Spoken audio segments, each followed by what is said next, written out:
बिस्मिल्लाहिर्रहमानिर्रहीम। रब्बि ज़िदनी इल्मा। अस्सलामु अलैकुम वरहमतुल्लाहि वबरकातुहू। सबसे पहले मैं अल्लाह ताला का शुक्र अदा करता हूँ और इसके अलावा मैं अल्लाह ताला से दुआ करता हूँ कि आप सब खैर खैरियत से हो। इसके अलावा मैं तमाम व्यूअर्स और सब्सक्राइबर का शुक्रिया अदा करता हूँ कि जो चैनल को लाइक कर रहे हैं और जो चैनल लेक्चर जो है वो देख रहे हैं।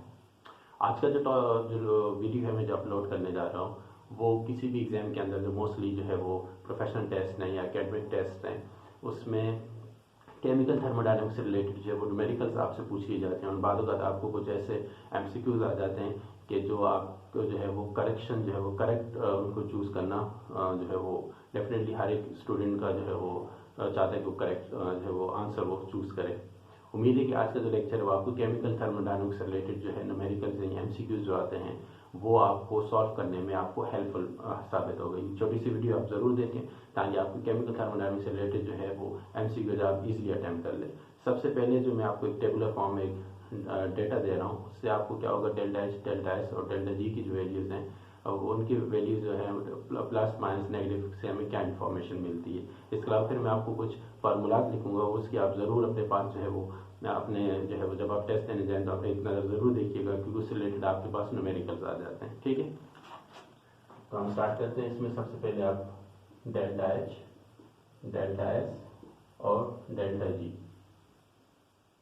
ठीक, डेल्टा एच क्या है? The enthalpy the thermal changes at constant pressure is called heat content of the system या एंथैल्पी। जैसे हम क्या कहते हैं, the heat provided to the system at constant pressure is equal to the enthalpy. Entropy क्या है? The measurement of randomness of a system is called entropy. Delta G है, Gibbs free energy है।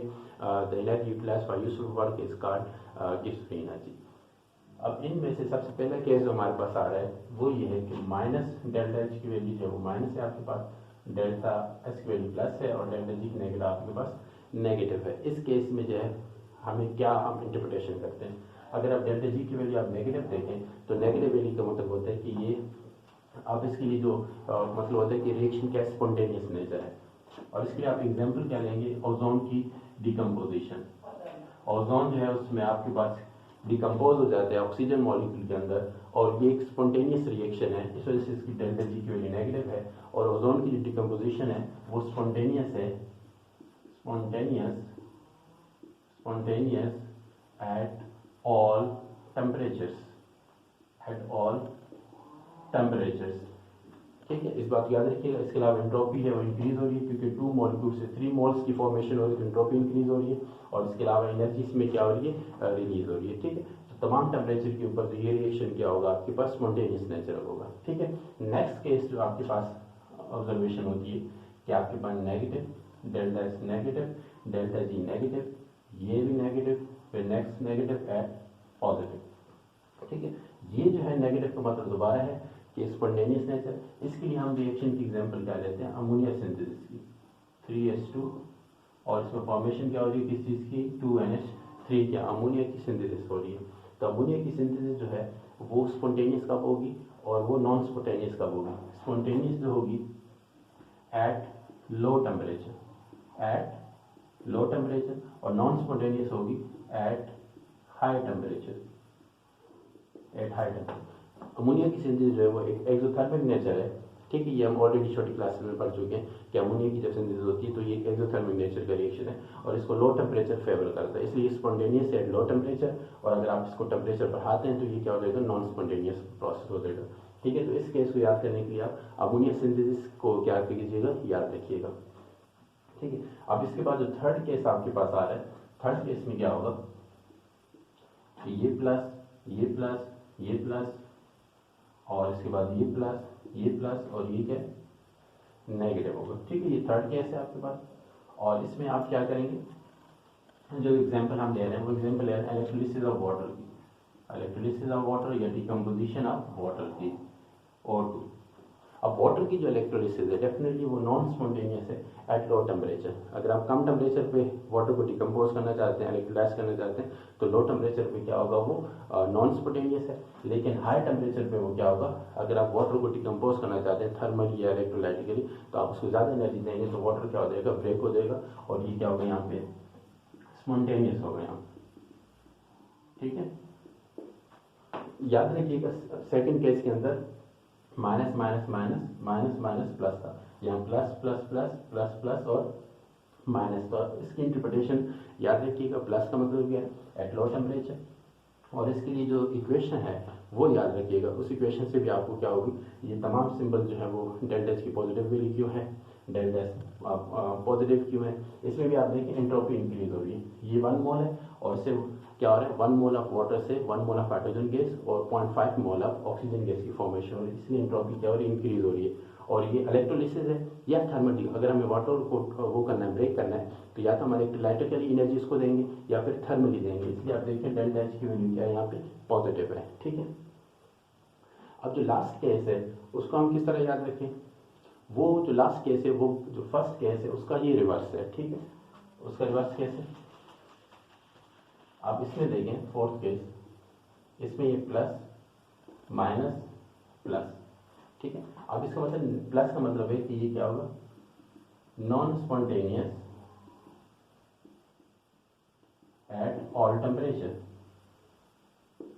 Non spontaneous at all temperature. इसके लिए example आप क्या है कि कार्बन है आपके पास, वो हाइड्रोजन गैस के साथ जो रिएक्शन करेगी उस चीज में किस चीज की फॉर्मेशन होगी, इथेन की, इथेन की फॉर्मेशन होगी। ठीक है, इसको आप 2C और C2H4 इथेन।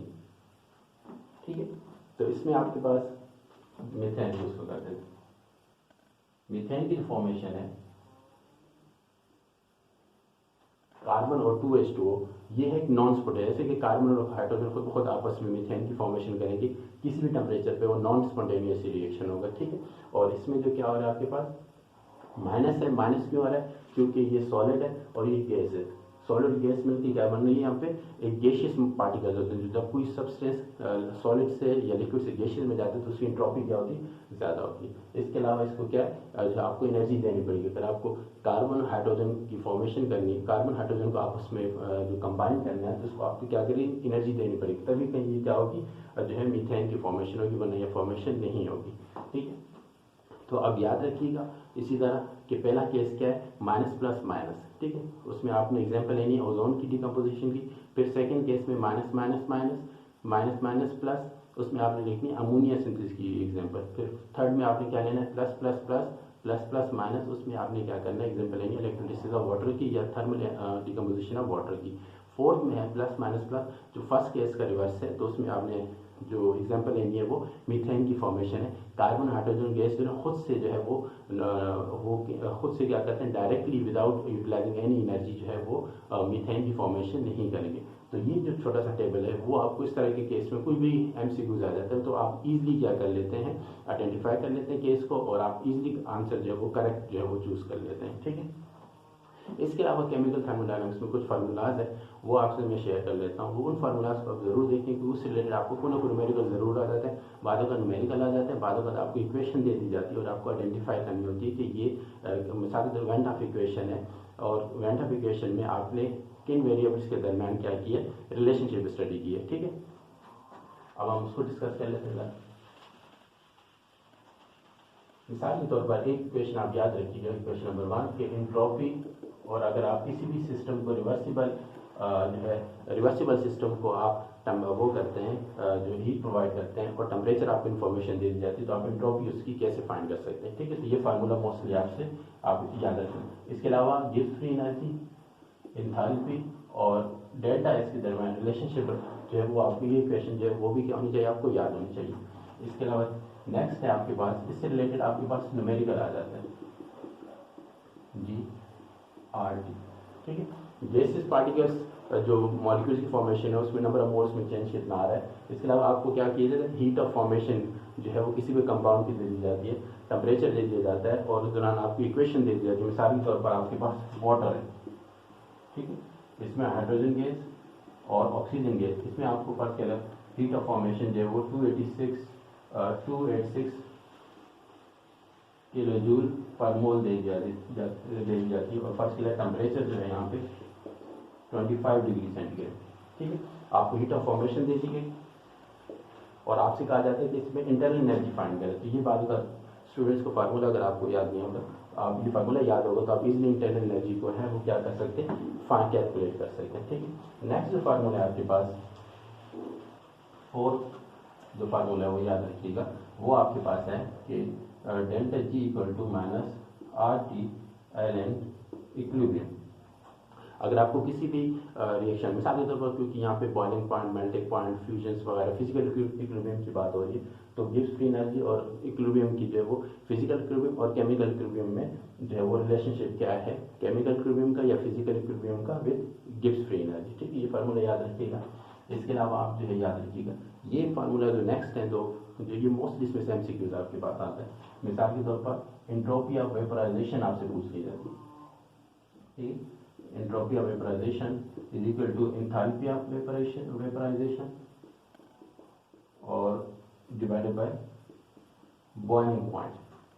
आपको बॉइलिंग पॉइंट दे दिया जाता है, मिसाल तो वाटर का बॉइलिंग पॉइंट दे दिया जाता है, फिर आपसे कहा कि एंथैल्पी ऑफ वेपराइजेशन की वैल्यू ये है, आप जो है इसको एंट्रोपी ऑफ वेपराइजेशन पूछ रहे हैं, आपसे क्या कैलकुलेट करने का। मिसाल के तौर पर एंथैल्पी ऑफ वेपराइजेशन जो है, वेपराइजेशन जो है मिसाल के तौर आपको 40 किलो जूल पर मोल है और आपका पास के बॉइलिंग पॉइंट वाटर का क्या है वो 100 डिग्री सेंटीग्रेड है। ठीक है, ये डेटा आपको दे दी जाए और आपसे कहा जाता है कि एंट्रोपी ऑफ वेपराइजेशन कैलकुलेट करें, तो आप सिंपल क्या करें, डिवाइड करें, तो आपके पास एंट्रोपी ऑफ क्या आ जाएगी, वेपराइजेशन आ जाएगी। ठीक है, इसी तरह जो नेक्स्ट इक्वेशन है आपके पास 6, उसमें क्या है, entropy of fusion, entropy of fusion, इसमें आपने क्या करें, एंथैल्पी ऑफ फ्यूजन और divided by temperature of fusion temperature.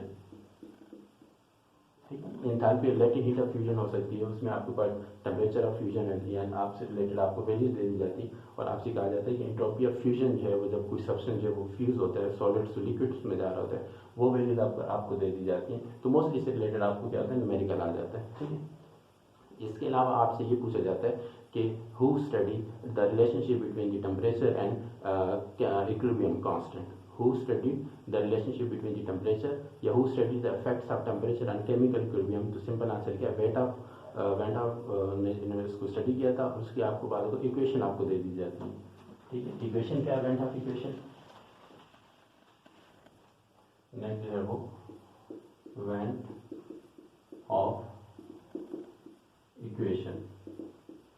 ये याद रखिएगा, टू टेम्परेचर के ऊपर जो है वो केमिकल इक्विलिब्रियम जो है वो फिजिकल इक्विलिब्रियम या केमिकल इक्विलिब्रियम है, और एंथैल्पी जो चेंज आया आर और 1/T1 माइनस T2। ये मोस्टली आपसे एमसीक्यूज में पूछ जाते हैं कि टेम्परेचर का इम्पैक्ट जो है वो केमिकल इक्विलिब्रियम या फिजिकल इक्विलिब्रियम पे क्या है, वेंट ऑफ इक्वेशन में मिलता है। इसके अलावा आपके पास जो है वो ये याद रखिए, क्लॉसियस क्लैपेरॉन रियोन इक्वेशंस, ये जो है इन्होंने जो स्टडी किया रिलेशनशिप किसके दरमियान, प्रेशर और टेम्परेचर के दरमियान, वेपर प्रेशर और एंथैल्पी ऑफ वेपराइजेशन या एंथैल्पी ऑफ सब्लिमेशन और टेम्परेचर के दरमियान जो हमें रिलेशनशिप बताया वो किसने बताया, क्लॉसियस क्लैपेरॉन इक्वेशंस। और वो इक्वेशंस क्या हैं वो हम इसको नोट कर लीजिएगा। क्लॉसियस क्लैपेरॉन इक्वेशन क्या है, ln P2 और P1 enthalpy of vaporisation R 1/T1 और 1/T2। एक तो वेपराइजेशन है, इसी की जो नेक्स्ट है, जो नेक्स्ट इक्वेशन है और जिसमें एंथैल्पी ऑफ जो है वो सब्लिमेशन से आते हैं और जनरल गैस कांस्टेंट 1/T1 और 1/T2। ये इक्वेशन भी याद रखिएगा कि किस तरह क्लॉसियस क्लैपेरॉन इक्वेशन ये रिलेशनशिप जो है वो स्टडी की गई है। ठीक है, ये सिंपल जो है वो एक शॉर्ट सी वीडियो है, ये आप इसको ज़रूर देखिएगा ताकि जब आप केमिकल थर्मोडायनामिक्स से रिलेटेड जो है वो एमसीक्यू अगर आपसे पूछे जाते हैं तो आप इजीली बता सकते हैं। इसके अलावा याद रखिएगा ये भी आपसे मोस्टली जो है वो पूछा जाता है, sum of entropy of system plus entropy of surrounding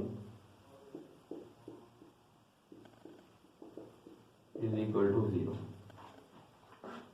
entropy of system and surrounding is equal to 0, ये भी आपसे रिलेटेड है वो एमसीक्यू मोस्टली आपसे क्या पूछ ले जाता है। और इसके अलावा याद रखिएगा the entropy of the universe is increasing continuously, जो यूनिवर्स की जो एंट्रोपी है वो क्या हो रही है, कंटिन्यूसली क्या हो रही है, वो इंक्रीज हो रही है। ठीक है, उम्मीद है कि ये आपको वीडियो जो है वो आपको जो है उसमें आपको केमिकल थर्मोडायनामिक्स से रिलेटेड इन्फॉर्मेशन ज़रूर मिलेगी। मैं आपसे एक्सपेक्ट करता हूँ आपको इस जो रिलेटेड कोई भी बात है पूछनी है। इसके अलावा आप अपनी राय ज़रूर दें, कमेंट्स बॉक्स में आप मुझे अपने कमेंट्स ज़रूर दें, ताकि इससे हमें और मज़ीद जो है वो टॉपिक्स पे डिस्कशन करना हमारे लिए आसान हो और हमें मज़ीद जो हम केमिस्ट्री से रिलेटेड जो है ना अपने कॉन्सेप्ट क्लियर कर सकें। अपनी दुआ में याद रखिएगा, जो है वो वीडियोज़ को शेयर ज़रूर करें, लाइक ज़रूर करें, चैनल को सब्सक्राइब ज़रूर करें, ताकि टीचिंग लर्निंग प्रोग्राम जो है वो जो करने का हमारे लिए जारी रहे। अस्सलाम वालेकुम रहमतुल्लाहि व बरकातुहू। अल्लाह हाफिज़।